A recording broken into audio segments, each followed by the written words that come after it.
Hello, this is Kendra, and welcome to the Kendra's Card Challenge 17 Biddy Penny Super Sponsor Collaboration Hop for February. This video is part of a hop here on YouTube, and there is a giveaway, so stay tuned for details on how to enter to win a prize. Today I'll be sharing how to make an easel card using sketch number 8 from Challenge 17, and I'll be using this stamp set from Biddy Penny called First Chapter. This is a book-themed stamp set that has some books and several sentiments and some other shapes, and I'll also be using this paper pad called Page Turner.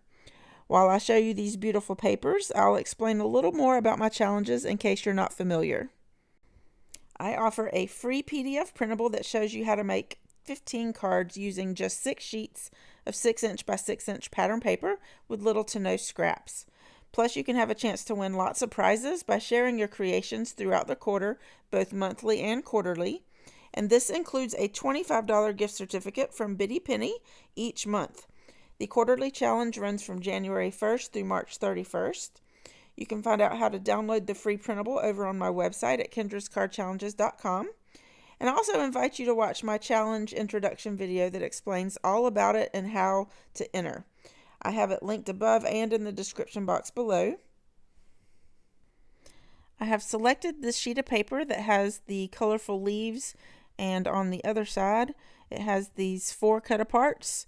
And I have this black heavyweight cardstock and a craft colored top folding card base. And I'll be using sketch number 8, as I mentioned before. And I'm going to speed this part up a bit. It's been a while since I've used my stencils, so I thought I'd use the stencil here that looks like palm leaves.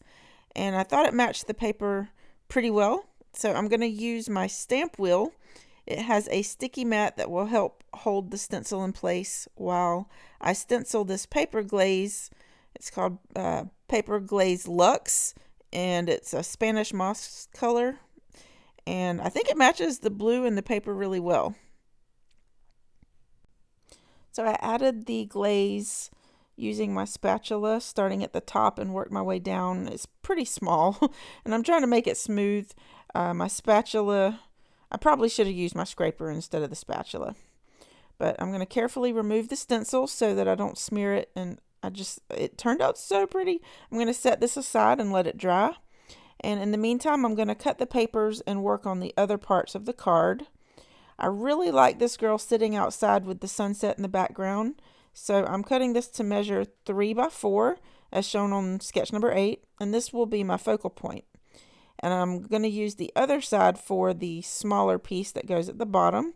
And I really like the blue and orange leaves. So I'm cutting this to 3½ by 1 3/4 inches. And I'm using this rose gold metallic foil cardstock for my layers to give it some shine. All of the measurements for each of the card sketches in the challenge are shown on the printable. So if you only want to make 1 card instead of a full set of 15, you can, and you have what you need. Now I've scored my top folding card base in half at 5½ inches, and just kind of laying out where I want the pieces and trying to figure out where I need to score my other score line to make the easel card. So I scored that at 2 3/4 inches, I believe.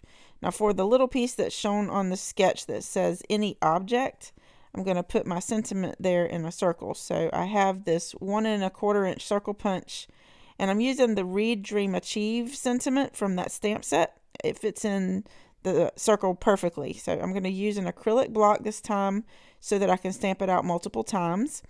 This basil cardstock that matches the blue in the pattern paper really well, and it also matched the paper glaze color. It's got a little bit of a texture on it, so I wasn't sure if it was going to stamp out correctly, but it ended up looking pretty good. So I also cut out some leaves from this leaf punch that I had. Now my plan is to put these leaf pieces behind the circle in the bottom right hand corner. Now, as I mentioned earlier, this video is part of a giveaway hop. So what that means is that if you watch the videos that are in the playlist that I have linked down in the description box, you can have a chance to win a 1-month official patron membership access to the Kendra's Card Challenge Patreon program. With this membership, you'll get access to download past challenges, bonus printables, and more. So I hope you'll check out my Patreon page if you're not familiar to see the different benefits and perks that you can get as a paid member. But to enter the giveaway for this hop, you can complete the form for each of the videos that you watch for more chances to win. And the winner will be posted on the community tab of the Cards by Kendra YouTube channel. So make sure you're a subscriber so that you'll get those notifications. Now my stenciled background is pretty much dry. When I touch it, it doesn't come off on my fingers, but it is a little damp feeling on the back side. But I trimmed it down to measure 4 by 5 1/4 inches, and I cut off a little bit off of each edge. Now if this was going to be a regular A2 size card, I would add glue to the entire back side and stick it down, but since this is going to be an easel card, I only want to add glue to the bottom half. And to make it a little more sturdy, I cut another panel down to 4 by 5 1/4 inches to add to the back of the stenciled panel. And now I did use heavyweight black cardstock, so this card is going to be kind of heavy, but I'm adding glue directly to the card base below the score line only. And then to add the pattern paper pieces, I'm going to be using some 2-inch wide double-sided tape, since this will be sticking to the paste, and I'm just using that mainly to make sure that it stays. And then for the focal image, this is going to be going on top of this paste and part of the pattern paper. So to make it level, I have added some thin foam tape to the back, making sure to only put it on the top part above where the pattern paper is. I could have also used several layers of cardstock, but this foam tape is pretty thin. Now since there's a gap, when I lay this piece down with the foam strips, I am gluing a scrap piece of cardstock to the bottom part that lays on top of the pattern paper. And then when I glue this down, I'm trying to make sure that I have the same amount of space of the stenciled background showing above and along the sides of the focal image. And I added some liquid glue on top of the adhesive foam strips just to make sure that it sticks to that paste. Next, I put the leaves on the back side of the circle sentiment, and I'm placing this in the bottom right hand corner. And because this part hangs off of the edge, it's not going to be level. So I tried to add a piece of cardstock and then realized that it wasn't going to be enough. So I'll show you how I fix this in a moment. Now that the front of the card is done, I'm going to add a couple of stacked strips of pattern paper on the inside so that the bottom of the front of the card can rest behind those strips to create the easel part.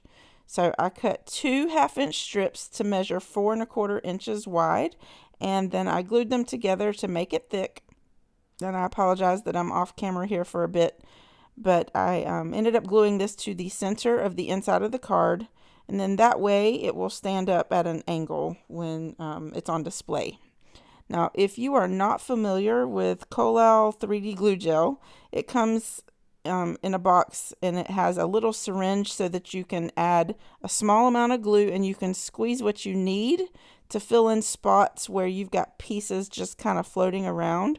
So this is what I'm doing here. I just squirted a little bit underneath the bottom right of that circle. And because the layers are the metallic foil, I didn't think it really needed anything else. So here is my finished card. I really think easel cards are fun and they are super easy. And I like how this turned out. I'm glad that I was able to use my stencils and some paste that I haven't used in a long time. And I think this paper from Bitty Penny is so beautiful. I want to thank Bitty Penny for being a super sponsor and allowing us to craft with these beautiful products. And I hope that you will check out the other videos in this hop to get some more card making inspiration. If you are not already a subscriber, I hope you'll hit that subscribe button and also click the thumbs up. I hope you have a wonderful crafty day, and I hope to see you again soon.